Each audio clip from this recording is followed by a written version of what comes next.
Bom, gente, vamos ver agora como fazer o cálculo, né, do índice de qualidade. Esse cálculo pode ser feito de duas formas, tá? Uma dessas formas vai relacionar o tempo de funcionamento real do processo com o tempo perdido com os refugos ou retrabalho, né?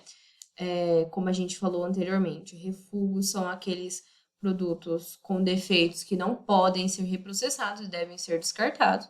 E o retrabalho são aqueles produtos que eles com defeitos que podem ser consertados e vão passar novamente pela produção, tá? Então, se a gente for considerar essa forma de fazer o cálculo, né, a nossa equação vai ficar assim: a qualidade vai ser igual ao tempo de funcionamento real do processo menos o somatório do tempo de refúgio, né, mais o retrabalho, dividido pelo tempo de funcionamento real. Bom, a outra forma, gente, relaciona as quantidades de produtos produzidos, tá? Então, a gente pode escolher uma das duas para utilizar, tá? Então, dessa forma aqui, a gente vai relacionar, então, a quantidade de produto que é produzida, menos a quantidade de produto refugada ou retrabalhada, né? Dividido pela quantidade de produto produzido. Dessa forma, a gente vai conseguir ter o parâmetro de qualidade, né? De quantidade, o índice de qualidade, né? Que o ideal seria 100%. Porém, não necessariamente isso acontece.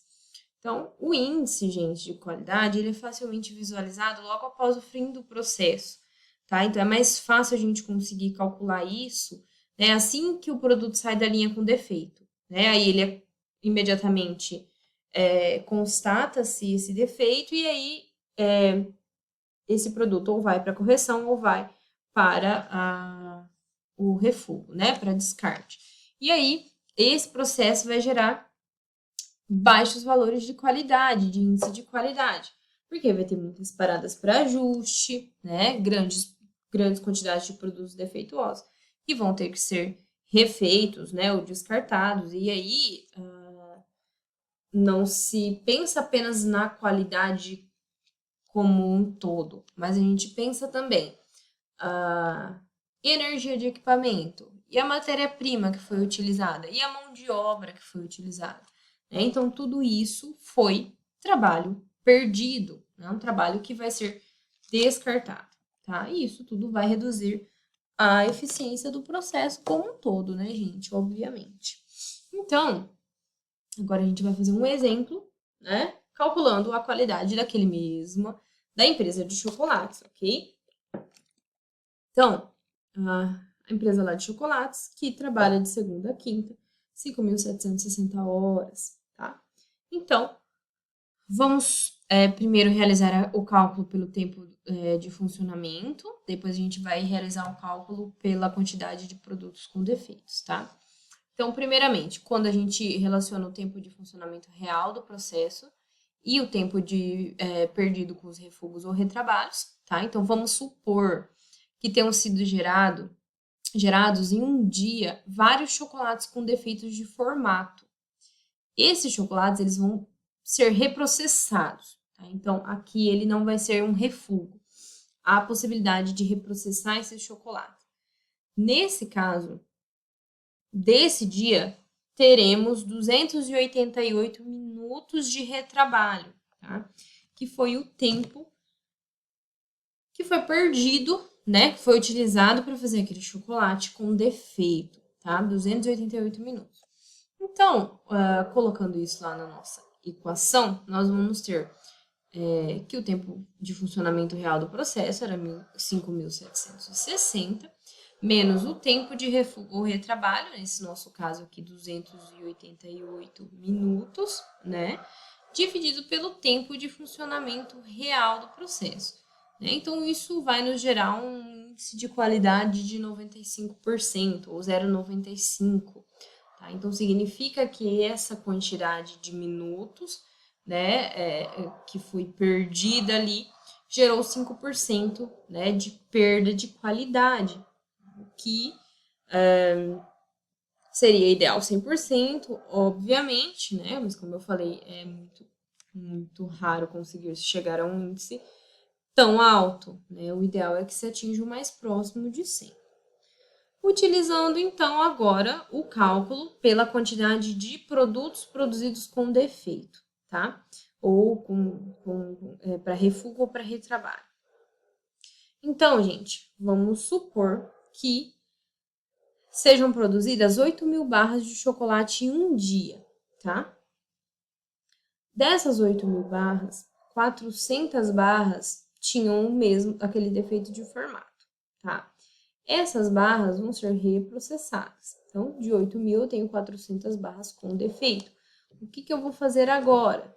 Né? Eu vou ter que reprocessar isso. Então, aplicando nessa fórmula da qualidade, que vai considerar a quantidade de produto produzida pela quantidade de refugos ou retrabalhos.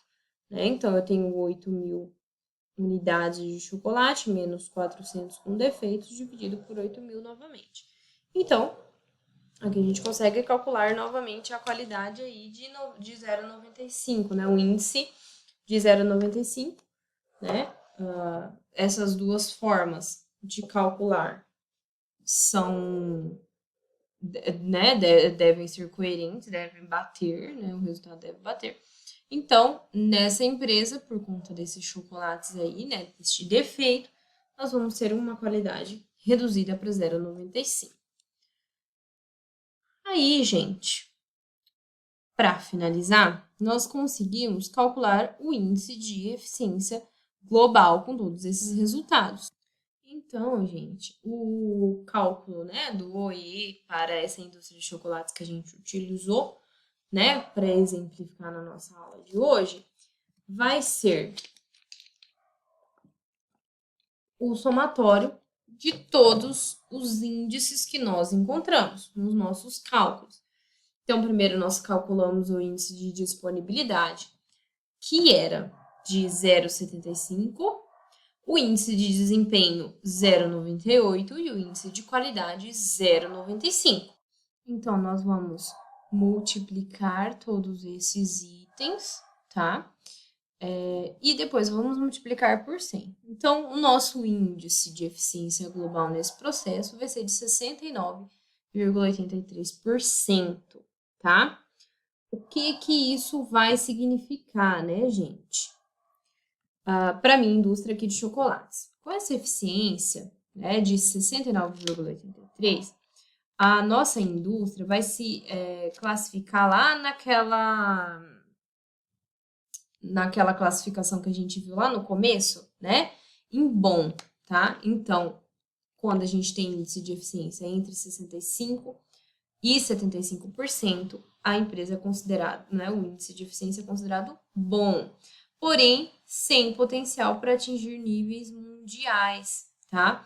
Então, o que deve ser melhorado, né? Deve-se ter, procurar ter uma visão ampla, né, de todo o processo, tentar replanejar, né, refazer o planejamento do PCP, né, procurar, né, de todos esses índices, a gente viu que o menor índice aqui foi o de disponibilidade, né, como eu conseguiria aumentar esse índice de disponibilidade dentro da empresa, né? Então, eu preciso avaliar lá no meu planejamento quais foram os objetivos estabelecidos de disponibilidade, quais foram os problemas que ocorreram, né? Então, no exemplo aqui, a gente utilizou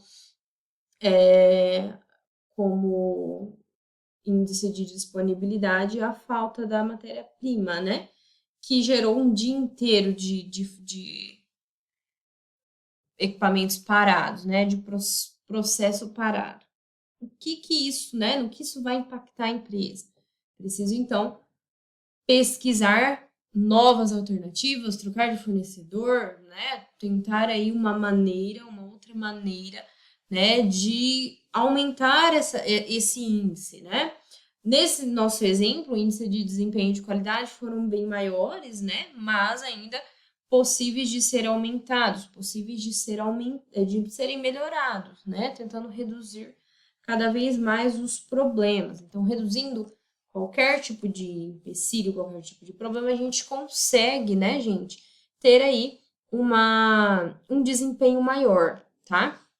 Então, nesse caso da empresa de chocolates, como eu falei, ela não tem potencial para atingir os níveis mundiais, porque ela tem ali uma eficiência de 69%, né? Então, ela escapou, teoricamente, né, por pouco daquele índice inaceitável, né? Ela está num índice ali considerado bom, porém, né, qualquer problema que ocorra além desses que nós, né, utilizamos no exemplo, esse índice vai cair lá embaixo, né? Esse índice pode ser considerado insuficiente, né?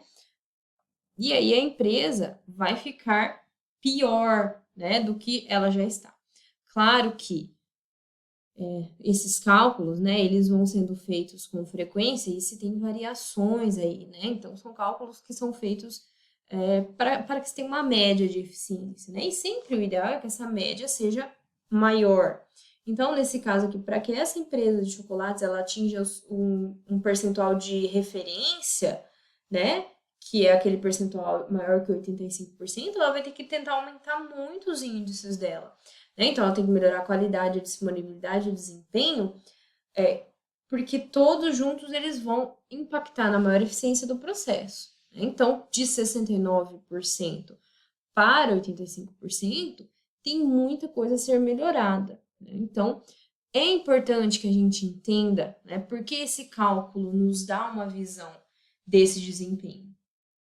Isso nos mostra numericamente os problemas, né? Numericamente, o desempenho. Então, a gente consegue saber onde buscar alternativas para melhorar. Então, a gente tem essas faixas aí, né, de desempenho que nos auxiliam a saber se a empresa precisa melhorar mais e mais. Claro que quem está gerenciando já está a par de todo o processo e sabe do que a empresa sabe o que é preciso melhorar, né? Mas sempre tendo esse tipo de cálculo, a gente consegue ter uma visão mais, vamos dizer assim, específica, né, dos problemas. Aqui a gente conseguiu ver que o maior problema era da disponibilidade, né, o que reduziu mais, né, essa eficiência da empresa. Mas, né, isso nos mostra, então, que visualizando separadamente os três itens, a gente consegue categorizar qual que está com mais problemas, né, e eles juntos, né, vão impactar em toda a eficiência. Então, a gente consegue saber qual, né, o resultado que esses índices baixos estão trazendo para a minha empresa.